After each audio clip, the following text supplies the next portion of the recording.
Good morning everyone, আমি অস্মিতা। আমার ছোট্ট নীরে তোমাদের সকলকে স্বাগত। দেখো, সকালে উঠে আমি জানলার দিকে একটু আকাশটা কিছুক্ষণ দেখি, নিজের মতো নিজেকে সঙ্গে একটু কাটাই, তোমাদের বলেই দিয়েছি। তারপর ঠাকুর প্রণাম করে চলে গেলাম সোজা রান্নাঘরে। ডিম আর আলুটা আগে সেদ্ধ বসিয়ে দিলাম। তারপর আরেক দিকে হচ্ছে ভাত। আজকে ডিমের ঝোল আর ভাত, ডাল করা আছে, এই রান্না হবে। তো ডিমটাকে প্রথমে, আলু আর ডিমটাকে ভালো করে ছাড়িয়ে ধুয়ে ভেজে নিলাম তেলের মধ্যে দিয়ে। এখানে একটু মশলা বানিয়ে নিয়েছি, জিরে, আদা, ধনে, আমার তো জানোই রুটিন মশলা, একটু টমেটো তার মধ্যে, আর কাঁচা লঙ্কা দিয়ে ভালো করে একটা পেস্ট করে নিয়েছি।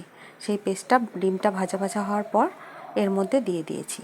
দেওয়ার পর ভালো করে কিছুক্ষণ, অনেকক্ষণ ধরে আমি কষিয়েছি, প্রায় 10 মিনিট কষানোর পর হালকা একটু একটু জল দিয়েও কষিয়েছি। দিয়ে কয়েকটা চেরা কাঁচা লঙ্কা দিয়ে দিয়েছি। তারপর কিছুক্ষণ কষিয়ে রেডি। একটু 2-4 দানা চিনিও কিন্তু দিয়েছিলাম। আজকে এই খাওয়া হবে, ডিমের ঝোল আর ভাত। আজকে ছেলের এক্সামও শেষ হয়ে যাচ্ছে, আমারও। তোমরা সবাই